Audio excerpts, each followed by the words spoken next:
Everybody, my name is Leah Granger, and you're watching Curtain Call. It's a weekly show presented by FabCollab, where we speak with fabulous, powerful women in the arts. It's hosted by myself and Tamara Lana, and we have a different guest every week. And we're very excited to be speaking with somebody that's going to be joining us all the way from Seville. Her name is Ebla Sadek, and I had the pleasure of meeting her while visiting Seville many times over the past few years. She's a wonderful singer, and she has a very fascinating backstory. She's not from Seville. She's from Berlin, and she came to Seville via Syria. So we're going to have her joining us in just a minute. I'm just going to invite her to join. Sorry, one moment. Hi, Ebla. If you can just request to join, I'll let you into the room. And while Ebla's doing that, I'm just going to tell you about some upcoming events that we have with FabCollab on January 18th. We have Girls with Gear, which is an electroacoustic series that we've been having for the past year or so. And we're going to have artists Briga Adadali and Laura C. Bates performing. So please join us for that. You can check it out at fabcollab.ca or at any of our socials at FabCollab Live. I'm not sure. I'm going to see if Ebla's having trouble joining here. Here we go. Perfect. Such is the way with technology these days, especially when we're communicating with someone on the other side of the world. Hey. Hi. How you doing? Fine. How are you? I'm good. I'm here in chilly Toronto. Yeah, right. How are things there? Are you guys in lockdown, or is life continuing as normal? No, we're not in lockdown. Thank God. A lot of people had COVID, including me too, just 2 weeks ago. Yeah, And yeah, but I think it's very chill compared to Berlin or other cities. I think it's very chill. I know So you're lucky there. When I was there in November, it really felt like pretty normal. yeah, right. And here we're about like they've shut down restaurants and bars again. So that's Yeah, why I put on this velvet shirt, because I was like, this is the only time anybody will see me in the next like month or two. yeah, So yeah. I might as well dress up. Yeah, of course. I mean, it's also important to feel beautiful, right? Even if you're in lockdown. Even if no one gets to enjoy it. Yeah, totally. So I think in Seville it's very chill until Yeah, now. that's Yeah. awesome. Well, tell me a little bit, because I really want to share with people your story. We have a lot of the people that follow us have stories like yours where they've been to a lot of different places and they've drawn a lot of different cultural influences. So I know that you're from Berlin. So maybe you can tell me just a little bit about where you grew up and how music was a part of your life as a young person.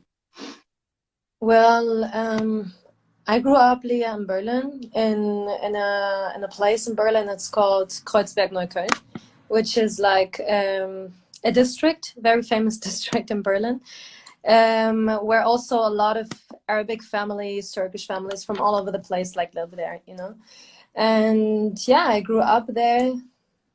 My parents are from Syria. My dad came to Berlin, I think, in the 80s, and my mom in the 90s. Oh no, also in the 80s. I think my dad in the 70s, my mom in the 80s.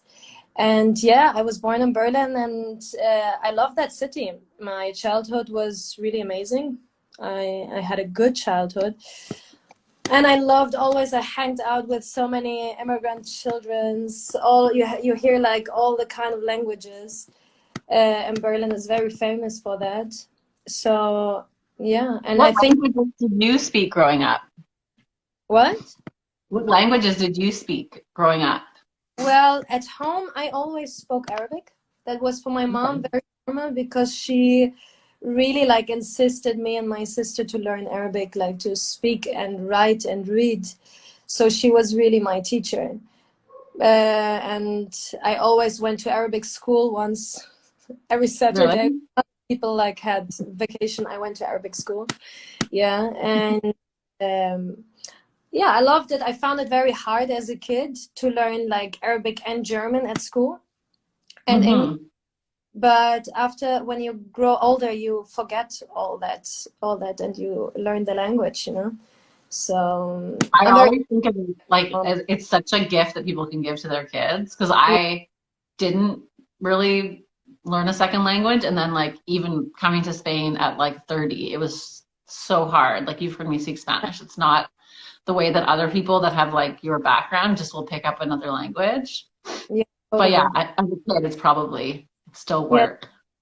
yeah, and I also think like people who grow up with more than one language, they kind of in their brain, it's easier to learn new languages, I think. Mhm. Oh no, So the connections are already there. exactly, exactly, and you're not afraid to learn maybe a language. So when Spanish, it was also for me kind of easier. Mhm, I mhm. mean, when you speak Arabic and you speak German, two languages very different from each other, Yeah. very, and two mentalities very different. So that was kind for me like it was normal as a kid, but when I grew up, I started realizing that how different they are. Yeah, Yeah. You would have had no context like as a kid to know that. yeah, yeah, yeah. As a kid, for you, it's totally normal. And I So was remember, music a part of your life back then?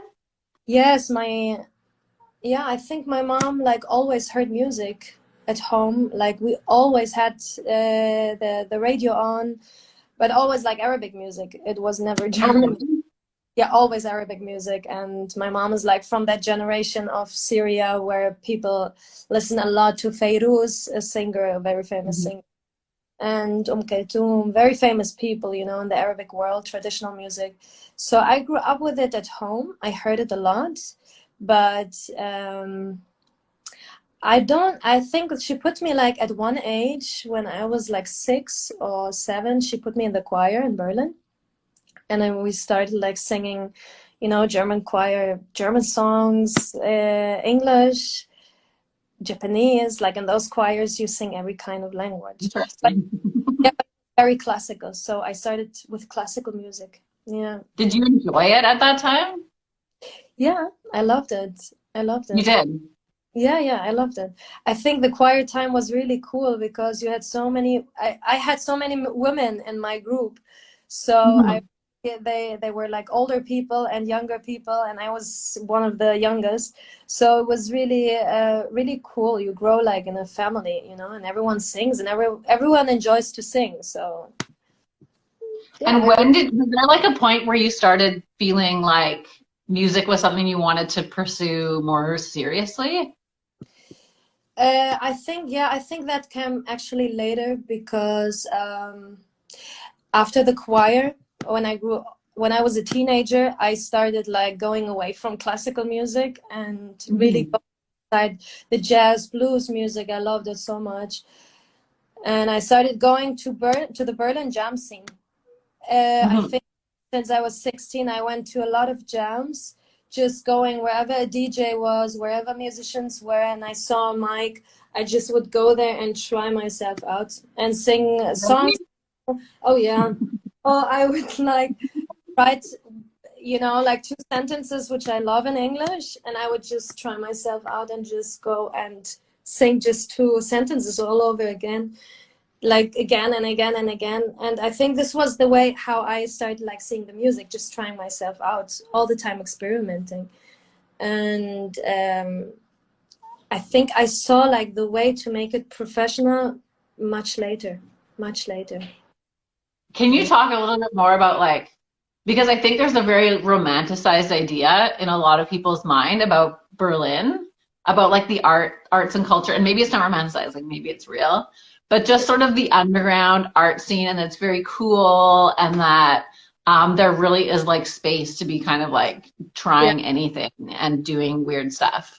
Like the Yeah. fact that you were like a kid and just going up and felt comfortable doing that seems like pretty crazy to me. Yeah, I think like it's kind of true that Berlin has a very creative and open scene. Um, Mhm. for me, like it was that when I was 16 and I went to the bars, just you know, to go and sing. People were very open to me, and they would never see me like as a young child, and I liked that. So I would Mhm. speak to so many random people. And I tried myself out until I was, I think, 18, 20. I would still like go on stage and meet people in Berlin. And I mean, people in Berlin, you have so many crazy people, you know? So yeah, I think it was crazy what I experienced. I also had one time a stage experience where someone kicked me out of stage, like, and I didn't realize that it was like a scene for rappers. So I just went out and Oh, sing. you're different. Oh, I got so nervous that I couldn't sing anymore because the audience, the energy of rap music is kind of different. It's no.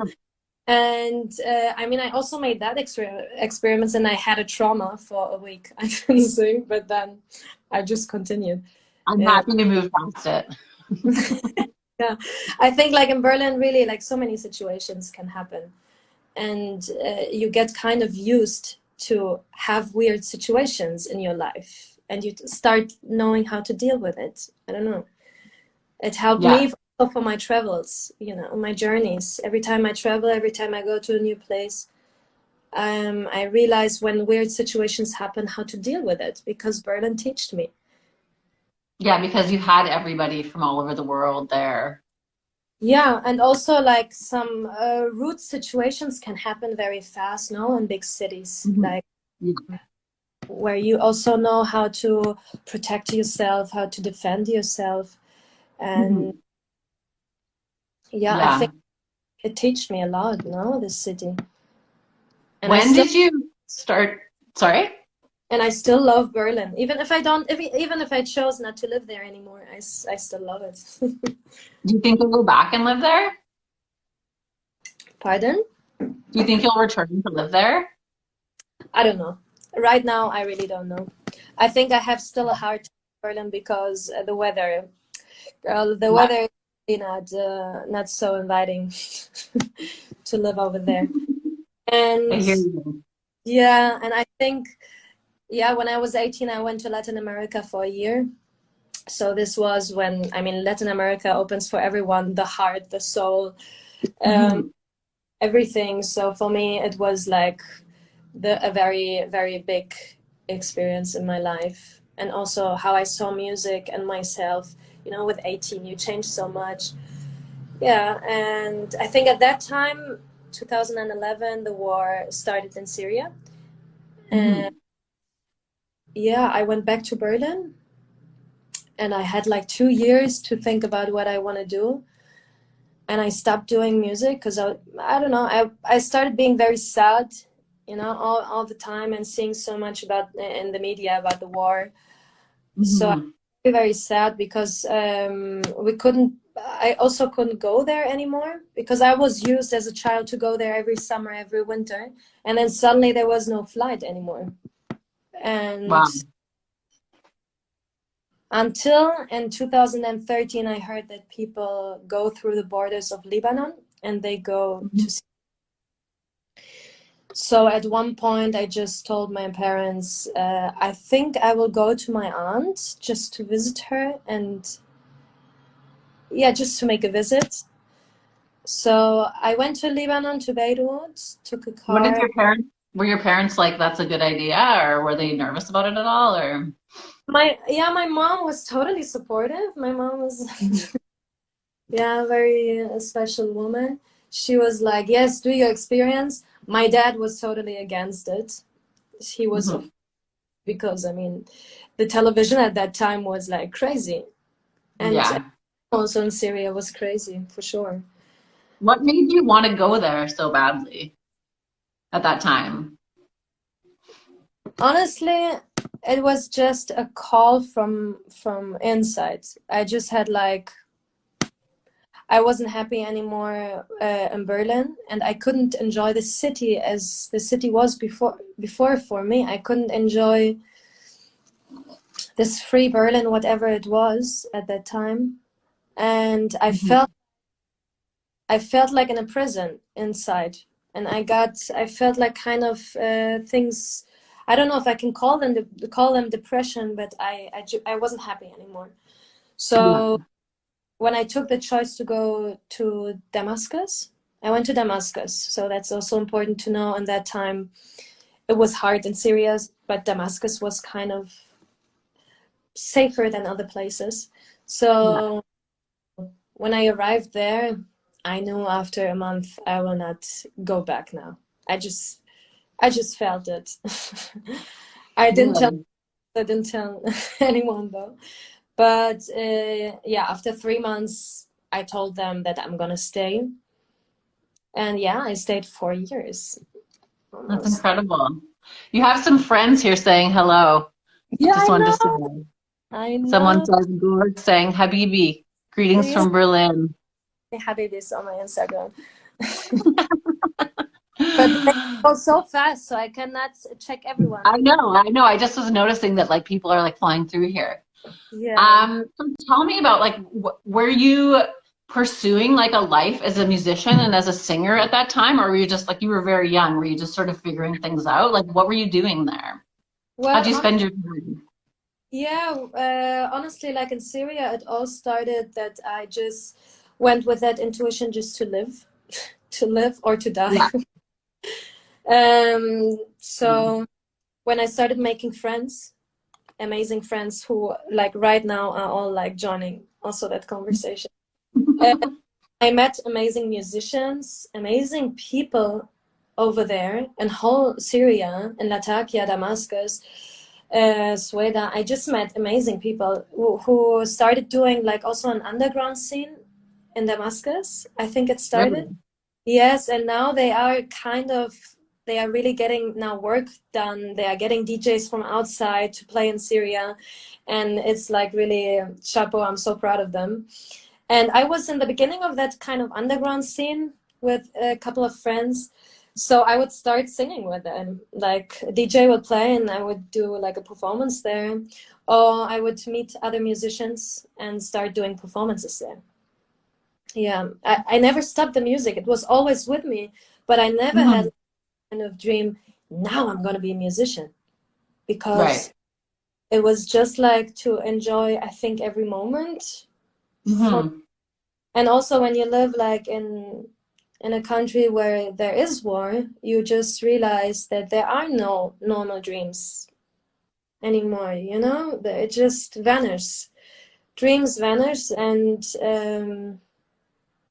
people Like just it's hard to imagine like a future. Exactly.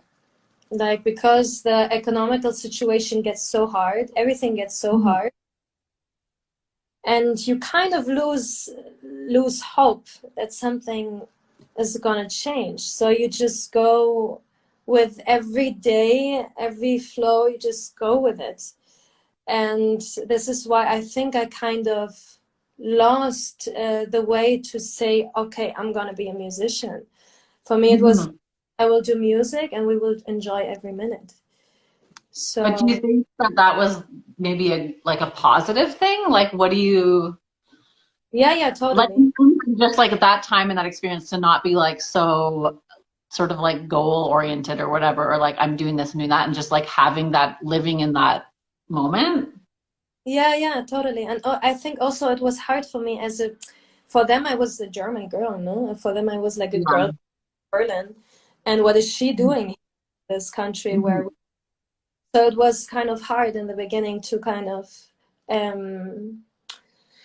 be part of the people, you know, but they actually after a while really welcomed me so much that I kind of made my family over there. I made a new family over there with my friends. And I was surprised how much different music in Syria people listen to. Like they listen to Indian music, they listen to flamenco, they listen to so much kind of music that they actually, an old friend of mine got me into flamenco music because he showed me the movie of Carlos Saura. Do you know Which one?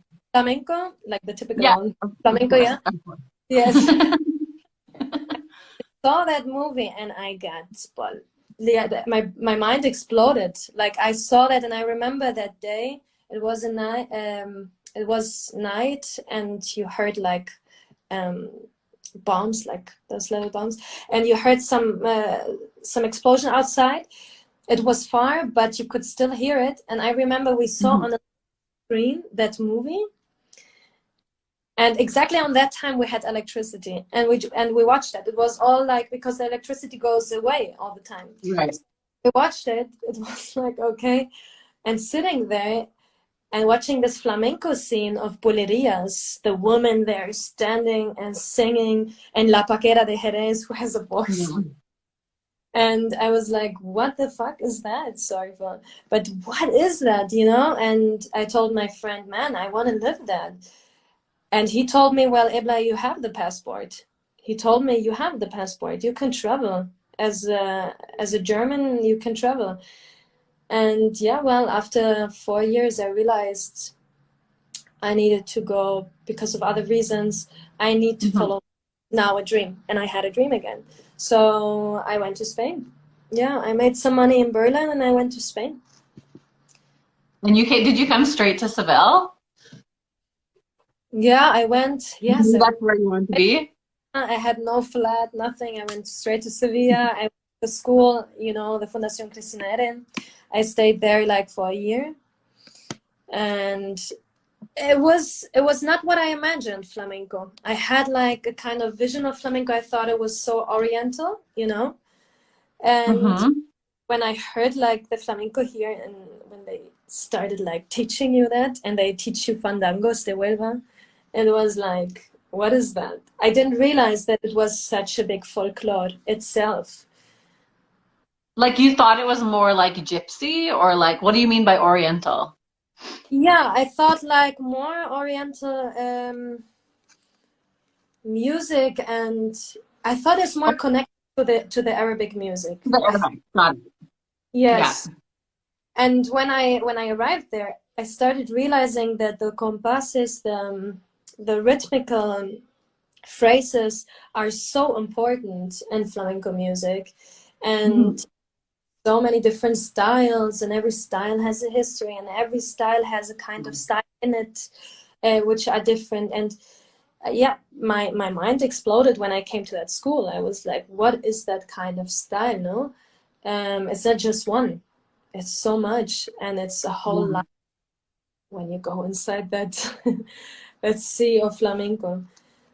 Until I realized, with like if you came with that idea, like how did you feel when you realized it was what it was? Yeah, it was for me like totally therapy, I have to say, because the way how you sing flamenco and how you feel it and how you transmit lyrics and what the lyrics speak about and everything, it was therapy for me, because it was in a way aggressive and very on the point, and now everything happens very in the present, and the whole emotion is so big. So it was like, for me, it's nice, you can scream it out. It felt like metal music, but more traditional for me. And that's, I've heard other people make that analogy with metal. yeah. And also with the blues a bit. Yeah, totally.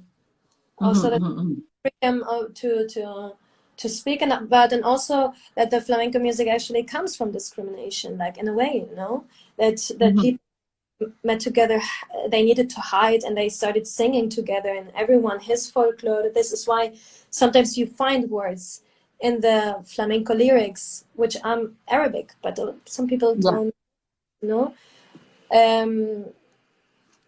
Yeah, so for me it was very challenging to learn flamenco, to sing flamenco, because singing is so deep, and especially and flamenco is so hard. It's so hard. So complicated. And there's like, it's like it's like in many ways it's like everyone sings everything differently, but then also when I see when people teach it, they're like, and this goes here, but it's like hard to measure. There isn't like this exact way of measuring anything, but yet there are these like, it's like this is correct and this this is very clearly good and this is very clearly wrong. And you're like, Yeah, yeah, but it's really not that clear to me. yeah, yeah, exactly. You can see it. Look, Tamara's writing so true. Um, yeah, I think, So, sorry, go ahead. yeah, I think it's just also like you learn a lot with yourself and your ego and everything to start saying, because you make mistakes. You make mistakes all the time, but you cannot see them as mistakes. You need to see that it's a process of learning, no, after a time, because if not, you get so frustrated. So, in flamenco, I started realizing that. And I mean, Sevilla is also not as such an easy city to just, okay, I go out and I will sing flamenco now. I mean, it's not that kind of, but you have places where you can go to in Sevilla. And to show every time, like, what, okay, I really love this music, I'm just gonna sing it now. And I mean, that happens in Arabic music. Arabs and the folklore, they also sit and sing. It's like the most normal thing on earth. So I enjoyed Yeah. that, Sevilla. I enjoyed that a lot. Did you Yeah. get out there pretty quickly? Because it's like, it seems like, the life, like the way you interacted with music in Berlin, and it sounds like also in Syria, was just very much like not to be like really self-conscious about doing anything correctly and just to like be a part of like the jam. Like, Yeah. were you able to sort of just get over the idea of being flamenco and just sort of go out there and do stuff? Yeah, yeah, totally. When I went to the first jam, it's correct, I remember I didn't understand sometimes the timing, nothing, but I would just go and I would say, I have the right to sing. I just sing. So, and you would get reactions which you don't like. That happens, of course. And reactions which you start realizing, oh my God, people really appreciate you. So, Totally. yeah, I think you kind of, that experience with Syria and all my and all the hard time over there with my friends really gave me some cojones, some Totally. energy to just do it and to not let anyone tell me who I'm supposed to be. If I need to be more or whatever, I'm just who I am, and that's it. There's nothing I more. also think like what you were saying, it's like there is such an idea, and it's probably true in like other sort of, I guess, folkloric or just like singing stuff, music or dance or whatever art that is like really rooted in one culture and like one history, like flamenco, is that at least I always for a long time just had this like fear of being judged as like foreign or incorrect. But I think that like so many, like the great majority of like Sevillanos, of people from Seville, aren't obsessed with flamenco in the same way that like we are. And so they're just like, that seems good. And also like they're like, cool. You're like singing and it's fun. You Yeah, yeah, know? And it's probably true like in Syria with like whatever the traditional music, it's like they're not obsessed with like this correctness that you sometimes develop as a student. I think, look, in Syria I also tried to, I forgot to mention that, yeah, I tried to study, I think, on the institution there, and when I was with the teachers and I saw also the students, the people who are such great musicians, but it's kind of hard in an atmosphere where you cannot be so much yourself, no? And you have so much pressure. So that also happens in the process of learning music. There are amazing musicians, they have so much knowledge, but to make your own identity in music, that is kind of also a journey, no? A different journey also. So I wouldn't see that so much in Damascus at that time, because I felt like people respect so much all the time, respect, that sometimes it gets too much. You need to relax a little bit, and that you have this big image of this folklore and you need to do it just like that. What other people think about me? So many thoughts which are connected with fear, and music isn't that. But I think folklore is so deep and so old. So that's why people want to do it always so correct. They don't want to let it like to just vanish. This is why they want to leave it as it is. And I had Because so many with me yeah, that, you know, I had so many times in that discussion to say, am I allowed to do that or to do that? And or even my own judgment of like other people being like, what are they doing? Like yeah, that, like, that's all. but then like stop it, like don't be that person. And also like, yeah, like it with these kind of art forms, it is also like some people's like connection to their heritage and to like their identity. So it's Totally. like not just like technique and like this, it's like also part of who people are. And so people might take it more personally Yeah, and I and think hold it in that way. also, especially when you find lyrics which you like, sing them and repeat them. Just do it, because you will not like everything you do, but when you start finding things you really like, just work on them. I think for me that helps me, because every time I sing, I think like, if I and that's kind of a crazy thought, and I know it, but if tomorrow I will die, what did I do which really satisfied me before I die? I have like that thought sometimes. So when I sing, I try to find lyrics in the flamenco also, which I enjoy, which I really know, okay, this is what I want to feel right now. Even if I sing it exactly how it is or not, but as I sing, it will come out. And if I think that's actually the essential of folklore. This is what they call el duende, no? The thought of go inside, to really go inside and to just let yourself like go. Yeah, and folklore is so it's very deep. But I love that like thought, just being like, what did I feel like it would be a healthy thing to do like every day. Be like, okay, what am I gonna do today that like I actually want to do? And that will like make me feel good and will make yeah, to have just to like have that kind of intention, because it's very easy to be like, pass the day or spend the day, working on this or that or this little thing or Totally. yeah. And also to be able to admit to yourself that, like at one point I was obsessed with electronic music. Oh my God. And then at one point to say, that doesn't satisfy me right now. So what is soul searching for? What am I searching for?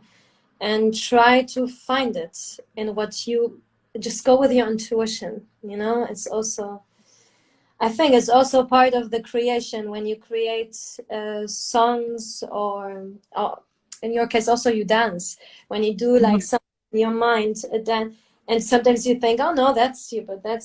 Well, no, if you have an intuition inside, you just follow it step by step and you will get somewhere.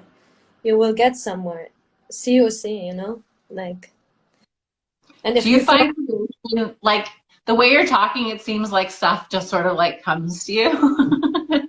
So what is your creation process like? Like I know you work with a lot of different musicians in Seville and you're singing, you're doing like, you're really fusing all of the different elements sort of like of your history and of everything you've learned and all the places you've been and so like how does it look when you're, for example, like writing a song or creating?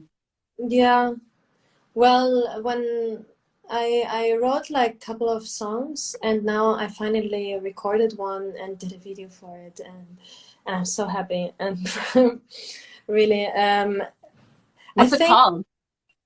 Look at Me. I called it in English, like Look at Me and Einek Baini. So it has like two titles, one in English, one in Arabic. And The thing you sent me the little link for the teaser. exactly, I sent So you I think Aaron or Tamar has the link so they can put it in the chat if people want to check it out. yes. I'm also gonna, hello, all my dear friends who are here right now joining. Put that song, guys, next week. So حبيباتي كلكم بدكم تعملوا لي share, eh? Everyone makes me share. Yeah. So I think the process of doing that song was with a guitarist. We were in Cadiz. In spring, we made that song. So with Dennis, amazing guitarist. And we just, yeah, I think that was one of the songs I wrote a long time ago, but I didn't find a melody. So we just found a melody, and we also got our flamenco feeling inside that song. So yeah, we went to the studio, we recorded it, and I made a video in Berlin for it. Yeah. You did? In Berlin? Yes, and a very Oh, like, that's so cool. yeah. I mean, That I it go. has like all of those aspects together. What language is it in? It's in Arabic. I made that Okay, song in. cool. Yeah. With subtitle, I have it also. So because I want people to understand, like, if someone is, even if you don't understand the lyrics, sometimes you can like music without understanding. Oh, yeah. And That's like flamenco for most people, and any sort of world music or global music, as they're calling it these days. It's like you yes, don't even know what they're talking about. exactly. Exactly. So many words. I mean, also me, when I heard English music, I wouldn't understand the half of it, but I would love it. Mhm. And yeah, so what did I want to? Ah, yeah, the video. When I made the video in Berlin, boy, yeah, that was crazy because it was all like super low budget, and doing my first video like with friends who really want to like do that with me. My dancer friend who I asked, do you want to dance? We just made a video of her on the rooftop in Berlin, of Wow. me in a very old like building, which is almost like where the builders come in and they want to destroy everything. So Mhm. Berlin, you used to have a lot of those places, but not anymore. So it was very hard to find a place. So we would like jump over the wall and just go there, or it fast before the builders come and just go outside. So that video made, yeah, made in a short time and very cool. So I'm very happy to So have made. that's next week. That's next week, yes. Yeah, Cool. Can yeah. you tell us about I don't know if I'm saying it right, Yawale? Yaweli. Yeah, Yaweli is my sweet group of Seville with Dennis and Dani Carbonell. Yeah, I think we started when I came to Seville. At one point, I met some musicians who really love Arabic music. And I never studied like singing Arabic traditional music, but Mhm. I hear and I like to learn and I just do it. So we made a group, which we called Yaweli at one point, because of an flamenca letra, which has que ya huele, que ya huele, que ya.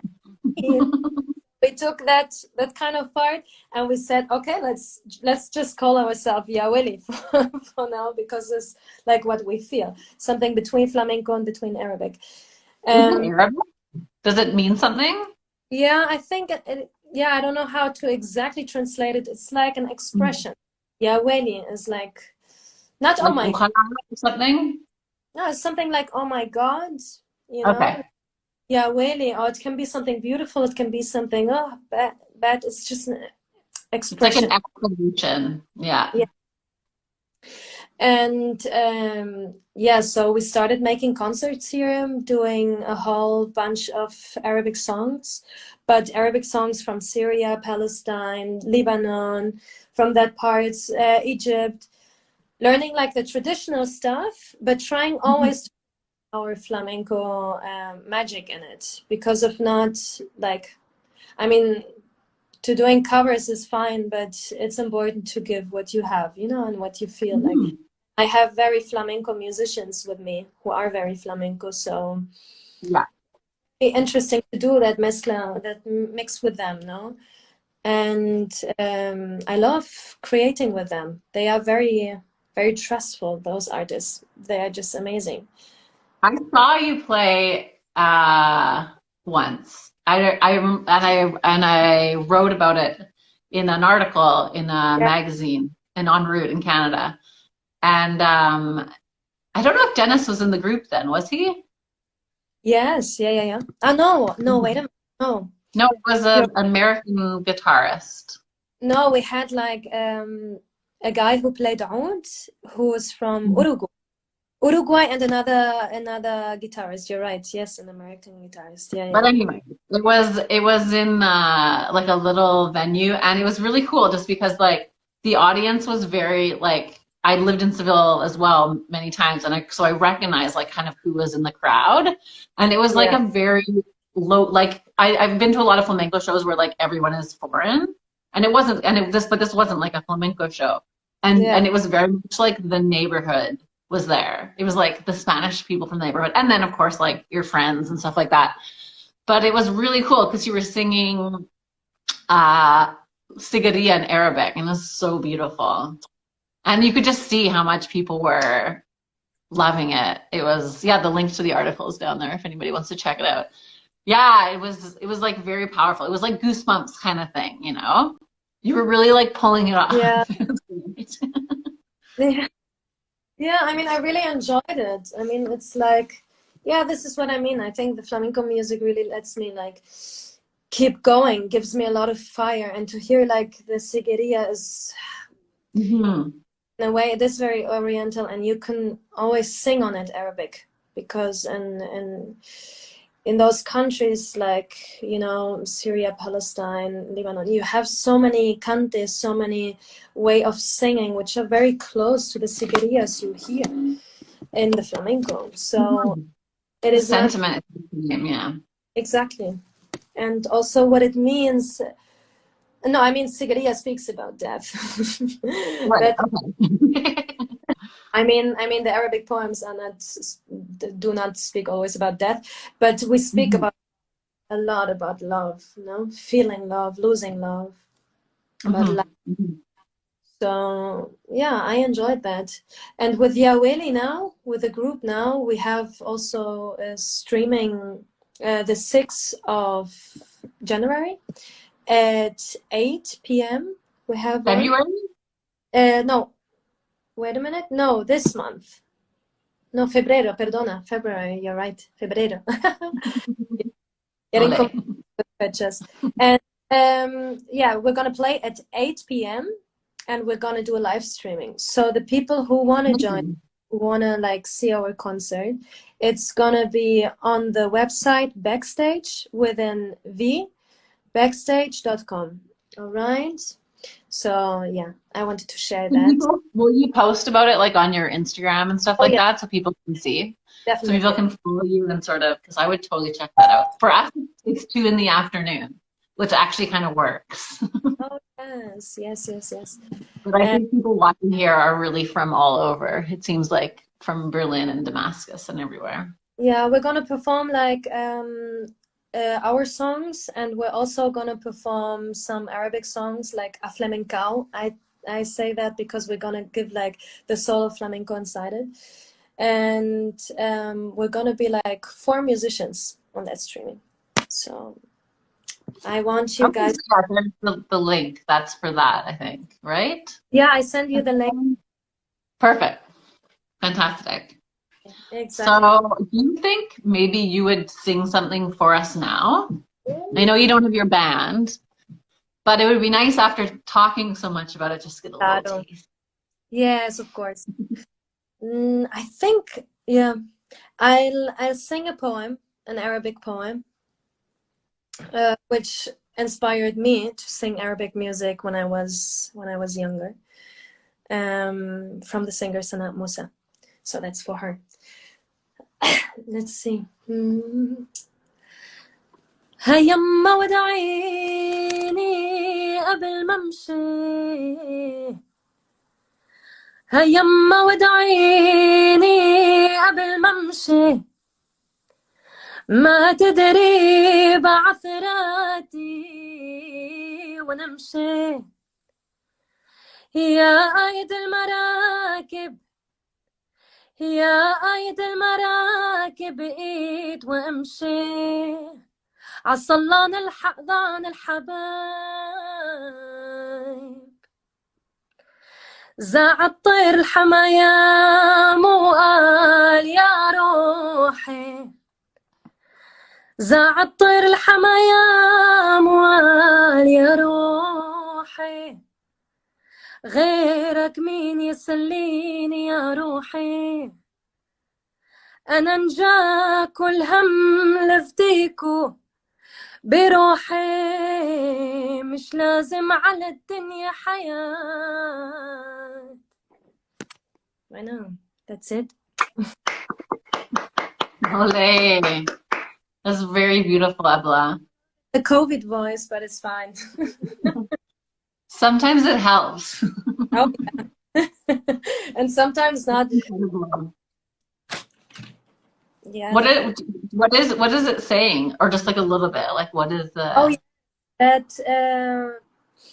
That part of poem speaks about people who travel, who need to leave their countries, their places, and they need to say goodbye, to other people. So that song is also from an amazing Palestinian singer, Sanaa Musa, which inspired me as a little kid when I heard her. So yeah. Wow.